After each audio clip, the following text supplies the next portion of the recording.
Hey everybody, it's Chris Miles here, anti-financial advisor. Welcome to our Wealth Accelerator Academy call for June of 2022. I almost said 2018. By the way, I almost opened up with a podcast intro. I almost said, welcome to the Chris Miles Money Show, but this is not that. There's actually people here with me today. I'm not just talking to myself.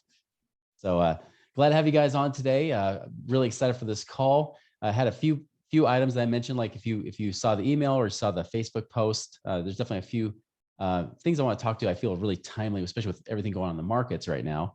But I definitely want to leave more of the time open for you specifically, for any questions you guys have. It could range anything from investing to cash flow to general financial tips to infinite banking to whatever. And so I want to really leave more time for you guys, but spend at least these first few minutes really just kind of diving into, some of the things that have been really on my mind the last week. And so let's definitely go into that. One thing we'll definitely tell you as well, this is going to be a surprise. I'm just going to open up with it currently is we are about to open up the Wealth Accelerator Academy for everybody at no charge for till Saturday night, 11:59 p.m. Mountain Standard Time, just to be clear. I didn't want to say midnight because then you get confused about which day it is, but through Saturday night, you'll have access to all the videos that are there, and then it closes. And so you can join the Wealth Accelerator Academy, but we said, you know what, let's just try it out. Let's just try it for these few days and just, see what you guys can binge on, what you can enjoy. Because in the Wealth Accelerator Academy, we've got everything. We got everything from like cash flow tips, very specific strategic tips that we give, kind of more in depth than like what you get with the ebook. We go into that as well. We talk about, even just mindset and abundance mindset and how that's so critical. We go into everything from that to infinite banking to investing and all kinds of investing and due diligence and you name it. There's so many things. We even open up our spreadsheet, the cash flow optimizer that we use with all of our clients to help them be able to figure out how the money's coming in and going out, seeing it all in one place. So all of that will be open starting here, but we'll give you a link for you guys to be able to access that. And in fact, Danielle just posted a link there. So it's moneyripples.com/special-offer, or special-offer. So anyways, yeah, definitely go check that out. But definitely want to give you guys that access and open that up just for being here on the call. Those of you watch the recording, just know the clock's ticking, because if you're watching this on Thursday, for example, that means you only got 2 days to have access to this, and then it closes up. So definitely want to open that and give that to you guys as well. All right, so let me talk about really about what I'm seeing with the market. If you've been living under a rock, you probably noticed the stock market's gone down. Surprise, surprise. That should not be a shock to you if you've been following me for any length of time at all. This is something we've been talking about. I actually looked up on some of the emails I've sent out to you guys in the database, and I remember August 18th, I said, hey, maybe we're going to start losing some steam. It looks like it's kind of losing some steam there. At that time, the S&P 500 was at 4,400. It got up to about, what was it? Yeah, 4,400, got up to a little over 4,700, and then went, after January 3rd. And so the thing that I've noticed is there's a human nature. There's a human tendency for us to never want to lose, right? We never want to lose anything. This is why if you're in the fitness space, a lot of people try to avoid using the term lose weight, because subconsciously you try to battle against it, you try to fight it, versus releasing weight, right? Or shedding pounds or whatever it might be. You try to use different terms instead of saying lose. Psychologically, we don't want to lose anything. And so what I've noticed, and the big problem that we have, and I learned this from, if you didn't know this already about me, besides being a financial advisor from the early 2000s, I was also a stock coach. I taught people how to trade stocks and options, did that for several years, about 200 people on a one-on-one setting. And the human behavior was this: we had to create rules, because human behavior stinks. Emotions ruin your money, right? And I'm not saying you have to be Spock. You don't have to be totally left-brained. But what I am saying is you definitely have to put rules in place to avoid excuses and emotions that get in the way. And so what I've seen, and I even just talked to some people at a mastermind event here recently, where some people are still hanging on to their stock portfolio like crazy. They won't let it go because they say, you know what, I'm just going to wait for it to come back up a little bit, and then I'll get out. Once I make some of my money back, or if I make all of my money back that I was lost, then I'll get out. Just so you know, that is a recipe for disaster. It does not work. It has never worked for people. It has never worked out that way. That's exactly what my dad did. Right about 2000, he thought he was going to do great because he bought into these things called tech companies. And then Y2K hit. And the next thing you know, his portfolio gets hammered. And he technically never made all of his money back by the time he retired in roughly about 5 years ago. You never want to be caught in that place. So the natural human tendency is we never want to lose. We don't want to lose money. So what we will do is we will hold on. The trading rule that we taught our students was that you want to do two things. One is cut your losses short, especially in the stock market. You got to cut your losses short. So usually when we were trading, whether it's day trade or even what's called swing trading, where you might hold on to a stock for a few days or anywhere for a few weeks or so, or maybe even a few months, as a stock would crest and start going up, we're like, cool, this is great. And then as it started to round off the top there, we would say, all right, we got to put a stop loss up here, right? And so if it crosses this level, we get out. And a lot of times, we would even say things like take your profits and run. So if you already made a profit, it starts turning around, just take the profit, just take it out and run. So many people are thinking, they're looking at January till now, and they'll say, I'm losing money. The truth is, if you've been in the stock market for at least the last year or two, you haven't lost any money. The truth is, you've probably made a lot of money because the market had been overinflated because of all the government money and everything that's been pumped in the market that drove in a lot of dumb money into the stock market, creating a bubble. This is not the bottom. Don't even expect this to even be close to the bottom. Even with the Fed's announcement, everything today, and it might say, hey, cool, we'll bounce up because it was exactly what we expected them to say, right? Which is why they always price it into the market. Just know this is not the bottom. The stocks are still very overvalued. It will go down more. And a bear market doesn't last, despite what some people thought in 2020, 3 weeks.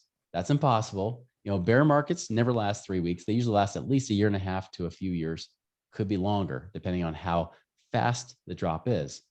You don't want to be caught there because by the time it comes, when the market does go down, it goes down fast, but when it comes back more slowly. It doesn't usually fly upward very much. So it's usually like a fast drop and then it goes up more slowly, which is why they call it the Wall Street Waltz. The average is 5 years up, 2 years down. Previous to this year, we had 13 years up, 0 down.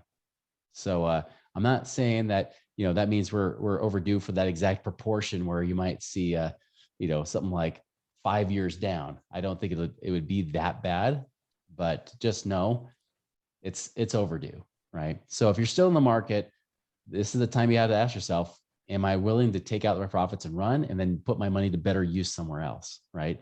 And there's nothing wrong with that. Even if you had to lose 20% in the meantime, just to get to that point from what it was at the height, if it's still more than where you were, you technically didn't lose, you still made money. What I don't want to see happen is people will lose to inflation, right? Is that we have inflation going crazy and you're losing the money in the market. It's almost an impossible battle to get yourself back up if you ride it all the way down and then wait for it to come back up again. That's a dangerous place to be. And that could set you back decades, potentially, just like it did to my dad, who thought he would be able to retire in the early 2000s based on where his portfolio was going. And then it shifted directions. And then right when it started to come back a little bit, and then boom, we had the Great Recession. And it took him to the point where he couldn't work anymore. That's why he had to get out. And so leaving him with limited funds. And I don't want you guys to be in that kind of place. I don't want you guys to have to postpone saying, hey, maybe I can make it by the time I'm 40 or 50 years old. And then you're saying, no, never mind. I'm going to be 70, maybe 80, maybe never. If you keep following that common mistake that everybody does, which is just ride the waves all the way up and down. It's better just to bail out, take your profits and run, wait for it to tank more than just a few weeks or a few months. Wait for it to get to the point where everybody says the stock market is bad. When you start to hear the majority of people saying, stock market is horrible, it's going down, this is a bad time to get in, that is usually the best time to get in. So just, whatever the people tell you to do the opposite. Right now, the majority of financial experts or fund managers, and never trust a fund manager because they make money off of you keeping your money there. But they're all saying, oh, no, this is just a little pullback. It's going to bounce right back up again. So the majority are still saying we're really more in a bull market, even though it's technically went into bear territory today. or this week. So I want to really address that. That psychology trips people up every time. And that's why we had to make trading rules. And so take your profits and run. I'm not recommending you get out of the stock market because I'm not licensed to tell you to do that. But if you've already been wondering about whether to do it or not, where's the bottom, just know this isn't the bottom. The question is how long do you want to ride it before you finally say get out? Human behavior, if they ever do get out, is usually at the bottom when everybody believes it's bad. And that's when people get out. And that's where all of a sudden when the markets come back up again. So just know it's usually the opposite of whatever you think it is. Do the opposite, right? And just don't trust financial advisors because again, they're financially incentivized. As Danielle, who helped me make this t-shirt, says, here's the definition of financial advisor. They're paid to sell you crap, not make you more money, right? So there you go. So that's point number one. And if you guys have a question on that, write it down or put it in the chat, and we can address that coming up when we do the Q&A here in a minute. The second point is on the planning side. And you'll see this too when we start talking about hitting your financial freedom number or even your financial independence number. And they're two different things. So financial independence, a lot of times, if you've done the passive income calculator on moneyripples.com, you'll probably put in some passive income goal. It could be 5,000 a month, could be 10,000, could be 30,000 a month, whatever it might be, right? Now, here's the key thing I want to say, especially leading into what we're seeing in the marketplace and everything today is one, make sure you try to do anything you can to be lean. And I don't want you to be cheap, right? There's a difference. Being lean means you're being efficient with your expenses and with everything that's coming in, and you're making sure that you're not just blowing it all as it goes out. You're actually tracking it. And by the way, the Wealth Accelerator Academy teaches a lot on how to make sure that happens. But the thing I don't want to have happen, of course, is that especially as inflation is going up, you're just keep skyrocketing your expenses too. The best thing to do is try to keep those under control, trim the fat, as they say. Get rid of the things that just aren't serving you, and keep the things that do. Again, don't go into a cardboard box and start living there. Don't get rid of all vacations possible or any enjoyment or fun in your life. That's not an abundant way to do it. That's a scarcity way. But I'll tell you, as I spent the weekend with a lot of dentists, a lot of them will have what they call their freedom number, right? The number of financial independence. They'll put it like 20,000 or 30,000 a month, whatever their current expenses are. The thing is, if you could reduce your expenses by $2,000 a month, when it comes to what we talk about with investing and creating passive income, that saves you about $250,000. Because $250,000 could easily generate at least $2,000 a month. So if you didn't have to save up or try to find a way to create $250,000, but just by reducing your expenses by $2,000 a month, that's tremendously huge. So remember that. The other thing is because a question came up over the weekend that said, well, how does that work when there's inflation involved, right? When we've seen inflation going up the way it is, we try to make sure we can hit your expenses right there. But, financial independence means you can pay for expenses. But if say that your expenses are $10,000 a month, but inflation goes up 5%, that means the next year you need $10,500 a month. And now you're a little short, aren't you? So I was trying to figure out, I was crunching some numbers. I'm like, well, what does that really work out to be? Here's the answer. And I'm just going to use that 5%. If it's more, it's more. If it's less, it's less. But if you were to say that inflation goes up 5% a year, that means that if your financial independence number is 10,000 a month, to be perpetually financially independent, if you were to cut off all streams of income and you're not doing any growth investments, you would have to ensure that you hit 15,000 a month to make sure you can live on that 10,000 now. Why? Because that extra 5,000 a month or 60,000 a year, you can invest that generates 6,000 more a year. So the next year you have another $500 a month, that 10,500, right? Again, make sure you overshoot that so you can keep reinvesting and keep your money going. So you often will have to say, well, I might have to get this thing up over, 50% higher than my financial independence number to make sure I'm not just independent, but I'm perpetually independent. Now, there is a way around that. Now, this is the kind of thing where a lot of the investments we talk about turnkey real estate is a common one, right?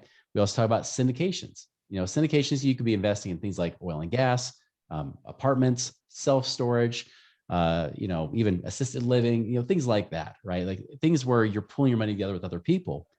Now, if the deal is structured where you only get paid a set rate of return, this is especially common if you do short-term lending or any kind of lending for that matter. Often there's never growth. You're just paid a contractual amount. Like we have guys that do lending and they'll pay you 10% a year, right? And paid out and quarterly. Well, they just pay you a flat 10% and that's it. Well, there's no growth in money. You got to make sure you're far beyond whatever your passive income goal is to ensure that it keeps going. Now, if you do have something like turnkey rentals in your portfolio to help do that, and a lot of times we work with you one-on-one on the consulting basis, we do help kind of strategize and figure that out. If you have something like turnkey rentals or certain types of investments where there might be a growth component as well, maybe on the back end, well, great. That works awesome because we know we at least get paid more money on the back end to then reinvest and keep working. Again, if you're going to keep working even after you've hit that number, it doesn't really matter as much, right? You're just going to pack away a bunch of money and keep building that income up. But, I really want to make sure that if someone becomes financially independent, they stay financially independent. And if anything, if you can go way above and beyond it, you can even get to the point where you feel not just independent, where you can pay your bills, but then you become financially free, where you can do whatever the heck you want. And that's a great life to live too. So just know that, yeah, inflation is a challenge, but there are ways to still battle it depending on where you're invested and how you do things. So anyways, that's pretty much the things I wanted to make sure I taught and shared with you guys today that really been on my mind the last week. So at this point, I want to open up for questions. I know there's already some things in the chat here. I'm going to minimize some of the stuff so I can see more. Okay. So as a reminder, of course, that special offer we just offered, moneyripples.com/special-offer. Then you can get the Wealth Accelerator Academy. I know some of you guys are already my one-on-one clients, like Louie and John and Eugene, you guys are already working with us one-on-one. You already get this. You have access to everything, but for those of you guys that are new, you do get that little 72-hour-ish type of time frame there. Okay. Keone said, what safe financial vehicle would you use to make $2,000 a month with $250,000? That's a great question. I would, here's the thing. I could use several, right? The ones that I would look at particularly if I want to make sure I had the less risk with those kind of 10% returns. One would be, I think turnkey rentals can be good depending on the turnkey. Higher interest rates have started to affect some of that cash on cash returns. So it's possible you may not get it, but I do know that turnkey rentals, if you can have that as part of your portfolio, and maybe not all of it, could definitely give you some good returns, good solid returns, and you keep most of your money. So you're not paying it in taxes because of all that passive income and depreciation and write-offs. So you keep most of your money. If you want to have $2,000 a month after taxes, right? If you did something like lending, you would want to make sure you made at least 12% a year on that. If not more than that, even, you might have to be like 13, 14%. And there are some things like that you can do. There are syndications that will pass on tax benefits, especially if they're invested in like apartments and certain kinds of real estate. They could pass on many of those tax benefits too. So you could get paid a 10%, even a preferred return, which many of our deals we do have with our one-on-one clients. Several of them are that way, where they're at least a 10% preferred return that they pay, not including any growth that they may or may not pay too. Most of those syndications try to get a total return. Usually you'll see the deals at least 15 to 18% average per year by the time you get to the end. That's usually because they'll have a payoff at the end. That's typical in the self-storage space. You might see that around 200,000, or sorry, not 200,000, 20% ish, depending on the deal. There's another one we have for our one-on-one clients only that deals with raw land. And there's things like that where you can make some really good returns there too. The biggest thing though, is to make sure if it's safe, is you want to make sure there's a real asset backing it up. So lending could be good. I wouldn't say like business lending. I would stay away from anything that says, hey, you loan your money to business owners to go and make money, unless it's somebody specific that's tried and true, right? None of this Fundrise type of stuff, The other thing too on the lending side is if you do it with real estate, make sure there's plenty of equity, so you're not lending them a really high percentage of the value of the home after it's repaired. You might want to do something like 50, 60%, maybe a little higher depending on how they do or their track record. The good news is on our one-on-one side, we've vetted these people. a lot of them, most of them, I would say, if not all, have been investing for at least 10 years. Many of them have even been through a full economic cycle where they went through the recession, they went through all that. They know it's like to stress test their deals so that they get paid. A very important thing is you want a return of your money first before you get the return on your money. You want to make sure that principal is protected. There's a really good asset there. They stress test it.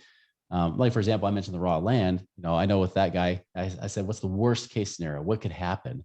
He's like, well, worst case I've ever seen, is, or even what I could imagine, half the properties don't pay out. He's like, okay, well, I know if the ones that are paying out right now, that's still paying me a pretty high return. So even if it was half, it's still better than most of the deals you get paid on. So I'll accept that risk, right? So there's things like that. But I would just say this is like, if you're looking for $2,000 a month and you want to make sure you're keeping it so you're not paying all the taxes, it's generally going to be in the real estate space of either turnkey rentals, if you're buying the right ones in the right places, or in apartments and or self-storage. Actually, self-storage is a great place, especially if it's more recession resistant a lot of times. But again, it's not just about the deal. It's really about the operator. Who's the person investing your money? That adds more safety and certainty, especially when you're investing money with somebody else, than anything. It's really about what's their track record, how they do when they were stressed, because stress and scarcity brings out the worst in people, right? And so you want to see, did they stay in integrity even when they were under fire or under stress? So anyways, there's plenty to choose from if you want to know. I mean, almost all of our deals are pretty much paying at least a 10% return. Some pay a little less from time to time, but I would say 90% plus of our deals pay at least a contractual 10% or higher.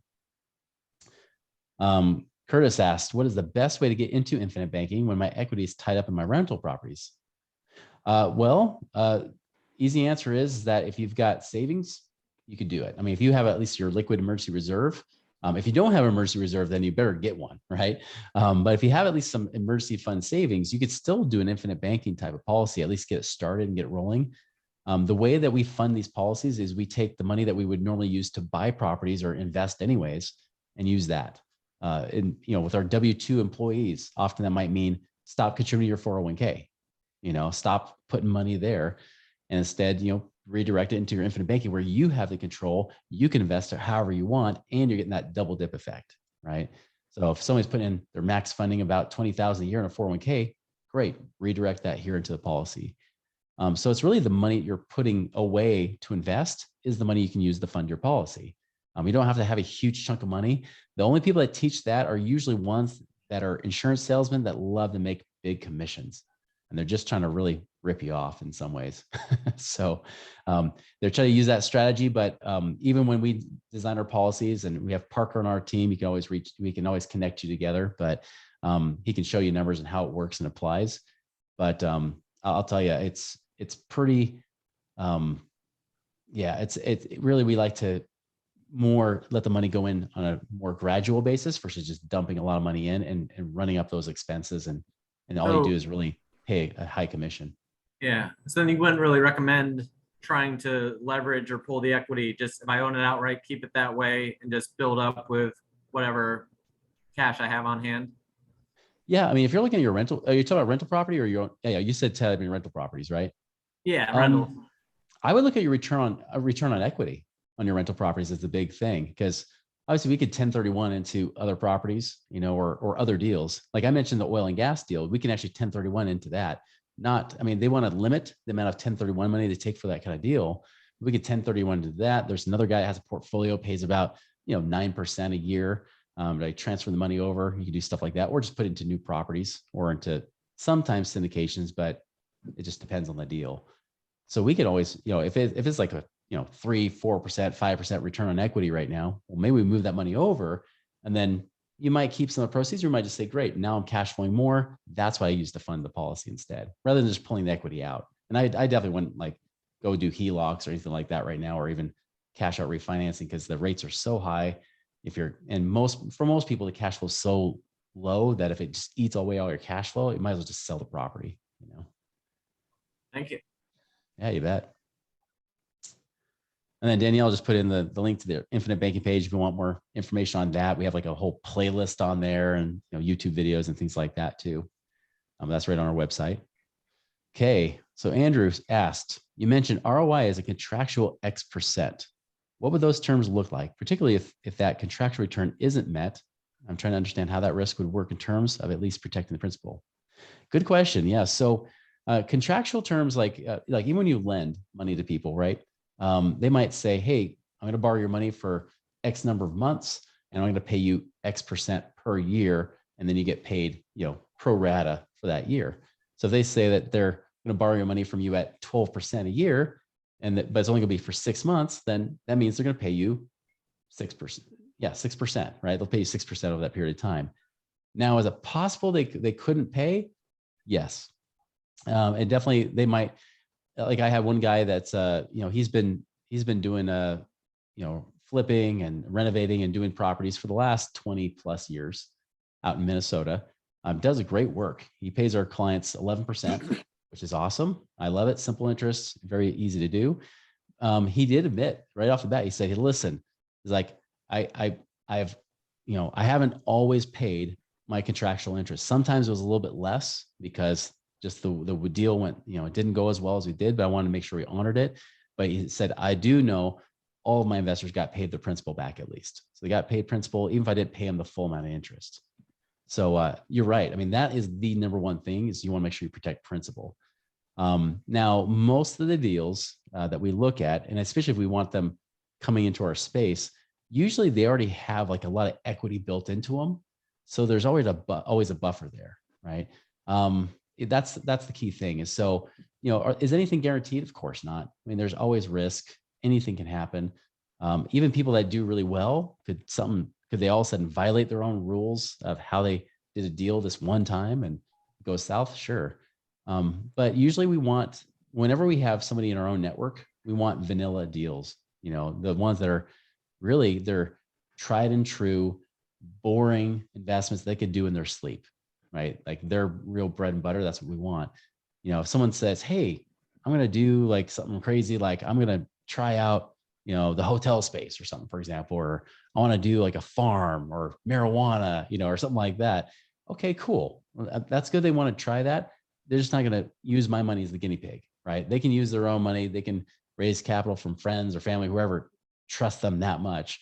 But even if it's somebody I know and trust, and I know that they have a good track record, if they're trying something different, I'm not going to put money with them. So that's kind of my rule. And I teach that to our clients too, not to do that, to be really careful of, when they try to do the one-off type of deals. But I mean, really the contractual returns, like preferred returns, like in syndications where they might say it's, we have some people like one guy has 7% contractual with a 5% per year bonus on the back end, right? So he'll say it's usually his deals are like 2 to 4 years. So he'll pay 7% per year paid quarterly. Then he'll throw a 5% per year bonus on the back. So if it goes 3 years, yeah, you got paid your 21%. Then you throw on another 15% on the back. So you got paid 36% over those 3 years. Same thing with him for 20 years. He's always paid investors. And for him, that's a low return compared to the kind of profits he makes. So the ones that make me nervous, the ones that say, "Hey, we're going to pay you, 30% guaranteed." Okay, that's not likely. They won't say guaranteed anyways, but now we do have some deals that sometimes do have that kind of richness. We did have one in the oil and gas space they're saying like, "Hey, we can get this deal funded quickly." We got offered something that because of these hedge fund portfolios didn't want it. We took it over. It could be like a 25% return, cash on cash average over the years. That's cool. I mean, and that's even based on a certain oil price at like $80 a barrel, not where it is currently, where it's, about 30 or 40 bucks a barrel more. But, again, that doesn't mean it's guaranteed. And so they have to make sure they go in very conservative on their estimates just to ensure they don't create too much expectation. So again, every deal is different. And that's why, especially if you're working with us one-on-one, that's why we're very careful to make sure, let's look at this. Let's make sure it's right for you. Even if it's a good deal, it may not be the right for hitting your goals and your objectives. So there's always good deals. There's always great opportunity out there. But of course, we want to make sure that it is backed by some real asset. Watching Excellent. podcast. Well, can I ask a follow-up question? You mentioned, and thanks for that really detailed, thought through answer. That's really helpful. Good. The back end return, is that what you're referring to when you're talking about preferred returns, or could you explain what you mean by preferred returns? Yeah. So preferred return, so like in that guy's 7+5 example, his preferred return was 7% a year paid quarterly. So that means from day one, he starts paying quarterly, 7% broken up. That's what, 1.75% per quarter, right? So he'll pay that just throughout the entire deal. But then on the back end, when a deal closes, he'll pay that extra 5% per year on top of whatever you're paid. So you not only get your principal back, but you also get that 5% per year back on top of it. Gotcha. So like in that 3-year example, you get paid back 100,000 plus another 15,000 on top after you've already been paid 7,000 per year on that. Sorry, assuming 100,000 investment. I didn't even tell you that, but assuming you're investing 100,000 bucks, that's what you're getting paid. I Right? follow. Okay. So yeah, and some of them, a lot of the deals that we talk about, and if they come to me about it, I'll say, hey, listen, for our clients, they're kind of spoiled. They want at least 10%. So I usually tell them you need to have at least a 10% preferred return. One guy who is actually a non-accredited syndication, so you don't have to have that accredited investor status. For him, he said, well, why? But it's so stupid because they make so much more money because we got 15, 16, 18% expectation on this deal. I said, yeah, but some of my clients want to retire not in 5 or 6 years, but this year or next year. So they want the cash flow. And so they won't do the deal if it's just growth. So he actually offered 2 different, what they call shares, right? 2 different options where one of them is the full growth and they might pay you like 3, 4, 5% a year for the first couple of years. And then it gradually builds up until you get this big dump at the end. Or he says, I'll just pay you 11% a year and I pay you no growth. And that's all you get paid, just 11% per year paid quarterly. And he's shocked when a lot of our clients do it. They say, yeah, give it, sign me up. He's like, you're passing up all this growth? Yep. I want the cash flow now. I want it back today, plus my principal down the road too. And some of them will do a blend. Some of them will give you a little growth with returns too, but every deal is different. Does that kind of answer your question about what preferred return is and how it works? And yeah, it does. No, thank you. Thank you again. yeah, you bet. That's a great question because I probably should do more podcasts on what that actually means, huh? All right. Other questions from the group?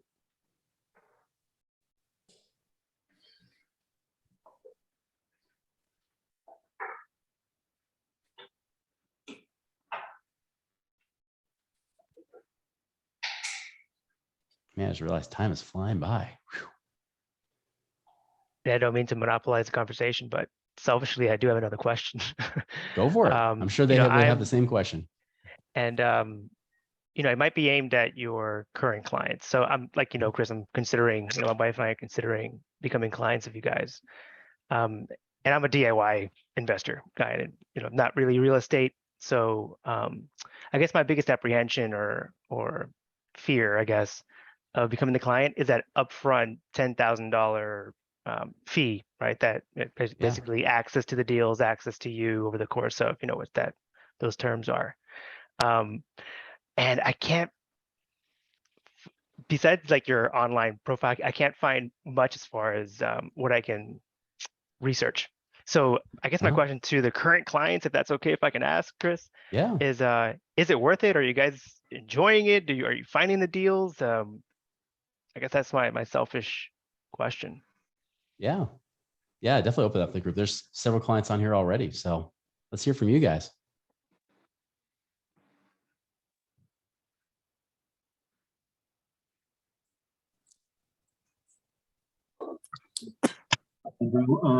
When I had first, connected with Chris, it was right in the middle of the COVID. So I work in the entertainment industry. So my mindset was never going back. Concerts and, things like that. So I knew I needed to do something. I'm talking with Chris during that time and was as apprehensive as I'm feeling you are. And gee, that's a lot of money. I don't have a job right now, and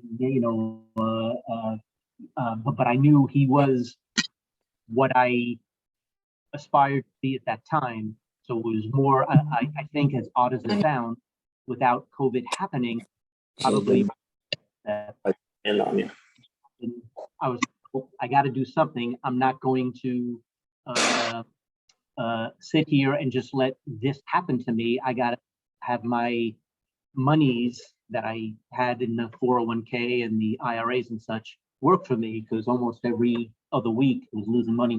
And, you know, per Chris stating what he did, I was like, all right, well, it's a leap of faith. Let me do it. And during that time, he kept me accountable. I think every other week or every third week, we'd talk and say, all right, John, did you do this? Did you do this? And I had nothing else going on. So of course I did, you know, what he said to do. And he didn't have the courses that he has now. So it was more of him telling me, well, look into this, look into, because I didn't have a job, it was banks. I was looking to get loans. It was banks that were ready to talk to me, which they did, but that's as far as it went, because I didn't have a job. But it gave me the confidence to know that I was using the terminology that he was using. I was getting better in the knowing what I was talking about, because I'm, you know, watching his videos, be it on YouTube and, you know, his emails and such, that I did make that step. I did do what he told me to do, wherein, of course, he always says, I'm not telling you what to do, but, you know, he's not a lawyer or whatever they call it, a tax person. But I did do what he stated. And this was finally in August of 2020. And by November, December, much to my relief, even though I was still the doubting Thomas, it was doing what he said it was going to be doing. And since then, I was like, all right, well, let me connect back. And, you know, since joined, and by all means, you know, I don't want to say it worked out for me. It worked out because I did what he said to do, and I trusted what he said was going to happen. But I also, they call it due diligence, but it was more in the reading it 3 or 4 times, watching it 400 or 500 times, just for the sake of, hey, I'm gonna do it, you know. And I did it again and again. It was the turnkeys at first, and then it was a little bit of the syndications, and then of course, because I'm not accredited, but I am now, it was the other deals. And by all means, it just, confidence grew, my knowledge grew, and now I'm just as versed with everything that he was saying earlier, and even your questions and such, kind of knowing the answer, that I kind of, you know, got it now, you know, be it the knowledge, I'm never going to do what he does, only for the sake of, you know, I too am not a tax person or a lawyer and such, but I do understand what he's stating, what it's getting across, and how incredibly helpful it is, considering I don't want to just join groups and them, hey, you know, for, you know, $2,000 a month for the next 20 months, I'll tell you exactly what you need to do. Chris was able to give me names and numbers and the people that had the deals and such, and that was all the difference, for that matter. Long-winded answer, but, you know. No, I appreciate your courage and how well you articulated all that, John. Thank you. You're welcome, Andrew. And thanks, To Chris. John's credit, I would add to John's credit too. I mean, he had one hand tied behind his back, being furloughed during COVID and all the other craziness and everything going on, and he pulled it off. I mean, he did a great job. And funny thing is, when the job comes back out, it's like, well, now the job opportunity is there. He has a choice. You know, he has a choice. Like, well, now if I make money from my job, that's bonus. That's a gravy to just kind of build that passive income even more all the time. So I'm proud of John. He did a good job there, especially during that period of time. It's kind of scary. I'd like to weigh in too. My name's Lou. My situation was, I first contacted Chris. I guess I had heard the podcast, and then we got onto a phone call. Like, I think it was probably like right around Christmas in 2019. And the thing is just by talking about my present situation, he was like, you know, in this first year, we can improve your cash flow by this amount. And so after that phone call, my partner and I were talking back and forth about it. It was like, well, if he's able to help me do that in the first year, it's like, it's paid for, like, the coaching. And so that's kind of where, for me, Chris is like, there's things that I want to do to change direction as far as investing. I mean, I was always like, you know, total stock market index, IRAs, that kind of thing. And then, and I had these ideas from hearing podcasts, but to actually talk with him and have somebody you can bounce ideas off of says, that's reinforcing like, yes, you should pursue this other course. Once I started doing that, then it really has changed my outlook. And I'm similar to John. I don't know if John's in entertainment as well, but I got furloughed for 6 months. So like Chris and I had our first call, I think in like March 2020, and like see, everything just imploded right after that. And I didn't work for 6 months as well, but being able to reshift some of that stuff out of the stock market and into cash flowing investments really has changed the game for me. I'm not quite where I want to be, but I definitely see the goal and how to get there. So it's just, just having Chris as my coach has kind of really been a game changer for me, for sure. And I've also gone through with buying turnkeys, and I'm in one syndication, and I think I'm doing like AHP as well. So Oh, yeah. So we're not quite we're at the finish line, but I definitely have hope and see how to make it happen. So it's definitely been a game changer for me. Well, and you proved what we were trying to do anyways, which is, getting at least that passive income there to get that buffer and create a little extra. Oh yeah, safety. especially for me as a freelancer. Now it's like, if I don't like, now I finish a job and I'm like, okay, I want to take a couple weeks off now. And it's not like for before, it was like I had to be working, otherwise zero income's coming in. So that's the significant change. And also like, like so much of my money was tied up in these tax preferred vehicles, and I don't have access to that till I'm 59 and a half. So it's like, that's sort of a growth, like, oh, down the road someday in the future. Whereas we sort of in 2020 had an opportunity to jailbreak that stuff. And so now it's like income that's coming in that I can use. And really, I'm not living off of it. I'm trying to use that to build the next down payment on another property or into a syndication. So, but it's definitely nice to have somebody that you can call or send an email. And like, I even had a situation with my in-laws wanting to sell their condo, and I'd send an email to Chris, like, what do you think, about this and that? And he was, he generously wrote back and gave me some options to share with them. And so it's been good for me, for sure. Yeah. Awesome. Thank you, Lewis. Full disclosure, I'm just a client. I'm not like a paid spokesman or anything. I'm just glad I found Chris, and it's changed my whole plan. Andrew had a follow-up question there too, asking about the turnkeys and syndications. Are they truly passive?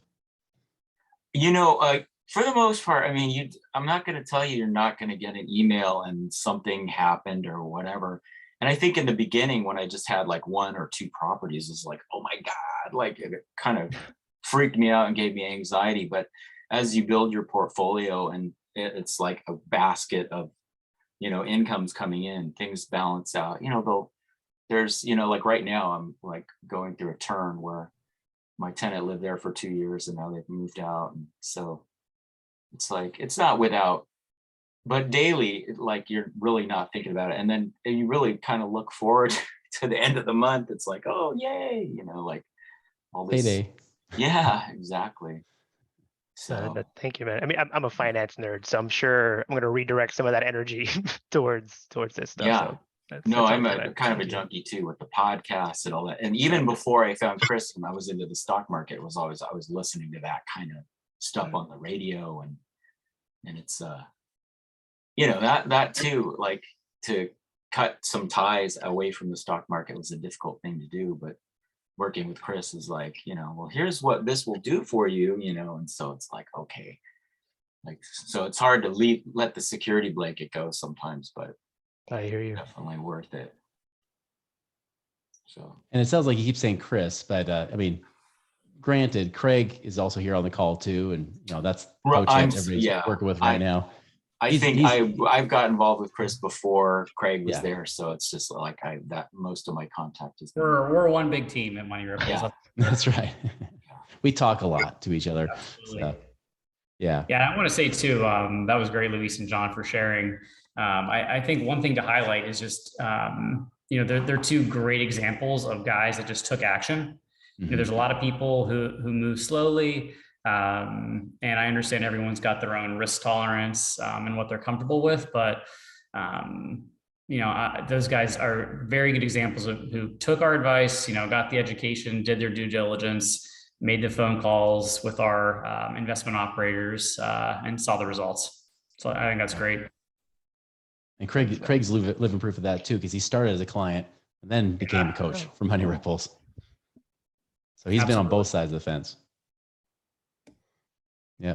And then Danielle did mention too, she did say that there's a link she put in a previous message there on the side. You'll see that there's testimonials of a lot of our clients. Obviously we had Lou on, he was on podcast here recently, and we've got several other people too that share their experiences. But I was just add, the one thing that we never make an offer to let you work with us unless we know that we can generate at least 20,000 of passive income over the next 12 months, right? That you're actually at that place. So if that's not the case, then we don't offer it, because there's nothing worse in my mind than someone who, quote unquote, invests 10 grand into consulting with us, and then they take all the returns they made that year to just pay for that, and then you have nothing left over. And sure, it's great because then year after year you get more, but I want to make sure people at least get more than that back. In my mind, if you were to take $10,000 and put it into an IRA, right, and you got an amazing 10% return in the stock market, which is higher than their average, you'd say, cool, that 10,000 went to 11,000 that year. I would say most people would be pretty dang thrilled. So for the fact that we're saying, hey, 10,000 to then have that to make 10 more thousand on top of the 10,000 coming back, to me, that's kind of a no brainer. It's like, well, let's double at least it. And if you, of course, talking with us, you already know that when we do the analysis, like our passive income calculator online, usually we could say, here's pretty much accurately what we could do for you. And it's just a matter of, like what Craig said, and the others is taking action, actually going and doing it. That's the X factor. That's the real variable there is, what will you do, right? So yeah, and yeah, I agree. John's, of course, his portfolio was more truly passive because, Lou got to do more turnkeys, where John, he did more on the syndication side. So it's kind of, that's where it just depends too. You get to kind of pick and choose how you want it to look. Let's see. I want to say, oh, that's right. Curtis, going back to your question. You asked about common mistakes or false assumptions people make when getting into infinite banking. The false assumption is that they're actually getting a good deal on their infinite banking.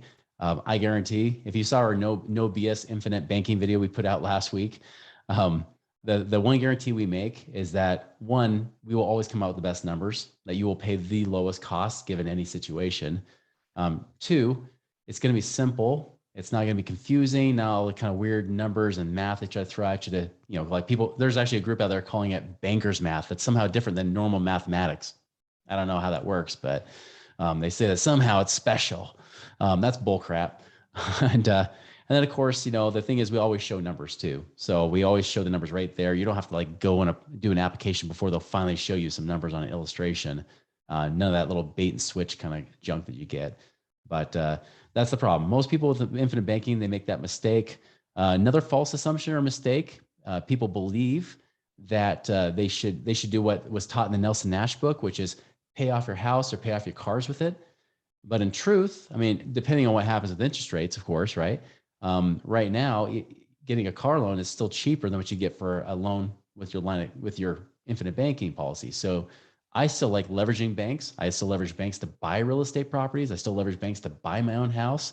I won't use my infinite banking for that because I'll save that for the stuff that gets me better returns or things I have to use cash for, like a down payment on a property or like putting money into a syndication. I'll use it for that instead. I also don't use every dollar in my infinite banking. I keep a good chunk of it. I keep really over 150,000 that we don't touch at all, just as part of my emergency reserves. And I keep it there because it's tax-free.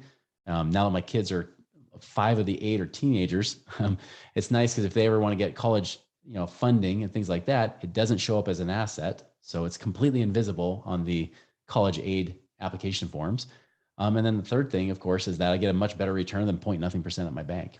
So So those are kind of the common things that I see, myths and whatnot that go with infinite banking.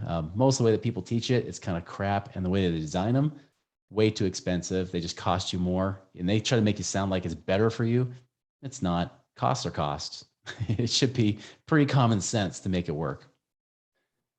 Let's see. Oh, that's right. County. So how would you allocate your entire basket of money? If it was your dad prior to the dot-com crash, would you have have him put all of your money in real estate syndications, or percentage in whole life, stocks, bonds, cash? Do you have rules for allocating portions of your cash? Yeah, I mean, we definitely do a little bit with allocation. Craig, I could have you speak to that as well, since you're the one often dealing with that. I'll answer from my dad's point of view. The one thing that my dad would have needed first is he would have to change his entire perspective of that saver Dave Ramsey mentality that he had. He had that mentality before Dave Ramsey taught it, right? So he was in that mentality, and he was still trapped. Shifting that mentality would have been the hardest part for him. After that, allocating wise, for him, he was considering buying actual properties, but he didn't want to properly manage them. So turnkeys probably would have worked well for him, and would have protected his money. And there would have been some syndications too. I think we would have, for the most part, depending on the amount of money you have, the more money somebody has, probably the less turnkeys we do in proportion to the syndications, just because it's hard to try to deploy all of it into turnkeys if you've got like $1 million, and you're putting down payments of 40 or 50 grand each. That's a lot of work. We might say, let's do like we did with one of our clients, put $250,000 into turnkeys, and then the other like 500,000 or so was in syndications. I had a little bit infinite banking as well, and some into like lending. Just try to diversify a little bit. A good example of that was the guy that we had on in one of those playlists. We had a guy that was a colonel, and he actually deployed about that same amount of money, and he actually put a lot into, for himself, he put a lot into a syndication that was more around oil and gas, and loved it. I've had a few clients that have done the same thing, where they said, hey, let's do that. But again, same thing with that kind of allocation. I know Craig's probably the same way. I'm more like, well, let's not put over maybe 30% in that kind of deal. Let's diversify among some of the other assets too. Craig, what would you add? Yeah, I think those are good points. I mean, the big thing is there's not a one size fits all portfolio, right? Like if you look at like a financial advisor firm, they usually have 5 portfolios, like anywhere from like very risk averse to opportunistic investing. And they kind of slot you into one of those 5 types of portfolios where your money's allocated between, a mix of stock, bonds, some alternative products. I'd say, the anti-financial advisor approach, which is what we preach, is really looking at your goals and your risk tolerance. Kind of that's really the portfolio building block. And then, we look at your assets, look at your cash flow, look at your P&L, and then say, what's the most efficient way to get from, 0 to 10, depending on what your goals are. Is it going to be more turnkeys? Turnkeys can be a great solution if you're trying to move a lot of money out from retirement accounts to your individual name for tax write-off purposes. If you're over 59 and a half, and you can already use some IRA money, maybe opening a self-directed account and transferring money from an individual IRA into the self-directed is the right move. I would say sometimes, people may have too much cash, they may have too much gold and silver, and there's a lot of our clients have a lot of precious metals, which must be kind of the type of investor we attract. I think it's a great inflation hedge, a great cash alternative, but is not producing any cash flow. So kind of look at some assets like that. But it's really going to be, are you cash flow focused? Are you growth focused? And then, what's the best way to get there? And then really looking at what investments excite you. Do you like oil and gas? Do you like land? Do you like, multifamily syndications? And I think, after you speak with different investment operators, certain conversations, will resonate with other investors, will resonate with you versus other investors. And it's really kind of, what are you excited about, is the way to go. Chris and I do a lot of work and spend a lot of time doing due diligence on our investment operators. So, you can have some good confidence that, the people you'll be working with are pretty much market leaders in their, respective fields. Yeah, great point. That's the biggest thing. It's just, what are your goals and objectives? Because that will determine where you put your money to and what kind of deals we do. And to add what Keone had said too, he said, he's in a dozen syndications that are totally passive. because you do lack the pro and the con is you lack control, right? The pro is no headaches. You don't have to deal with the headaches and anything else. So 100% correct. That's one of the benefits of syndications and why a lot of people want to go towards that direction, because you don't have to deal with any headaches. But the truth is now you have to do more due diligence because you are dealing with an operator. You have to really build that trust and be able to trust them to do their job and that they're going to pull it off and do it well. For me personally, I actually like having real property. I still love syndications too, but I'm picky about those versus property. I know I'm kind of a control freak, so I want to have them. At the same time, I get more headaches than maybe some of my clients get because from time to time, not often, like Lou had mentioned there, but I mean, every few months or so, I might get an email that says, "Hey, here's what's going on," or I did get a good email yesterday from one of the property managers that said, "Guess what? It's time to renew their lease. We're looking to bump it up another $100 to $200 a month." I said, "Go for it. We'll take it." So those are the good emails you get, right? So it just depends. As a reminder, for those of you that joined late, or for those who are watching the recording again, you can get that if you want that free trial of the Wealth Accelerator Academy and all the videos and the education we give. And Craig's on there too. He's got a lot of videos on that, especially on due diligence. That offer ends Saturday, 11:59 p.m. You go to moneyripples.com/special-offer, and right there you can get access to it there. So anyways, appreciate all the questions and things you brought up. There were some people that emailed questions. I'm going to reply some of that privately. Someone asked about being a national versus a citizen. Honestly, I have no clue. So if you're watching this recording, wanting to know that answer that question, I have no clue about that one. I would probably have to go to a CPA to ask that, but we can always find out. But for all the rest of you that sent questions, thank you so much. And those of you that asked here and joined us, even those of you guys that don't even have to because you already know so much. You guys have been working with us for years, but I'm glad to have you guys tuning in, and definitely want to serve you any way we can. And that's ultimately our goal, is to serve you guys, give you the best bang for your buck. If you have any questions, you can always reach out to us on the contact us page on moneyripples.com, and make it a great day, guys. Thank you. Thank you. Aloha. Aloha. Bye, guys. Thank you. All right. Thanks.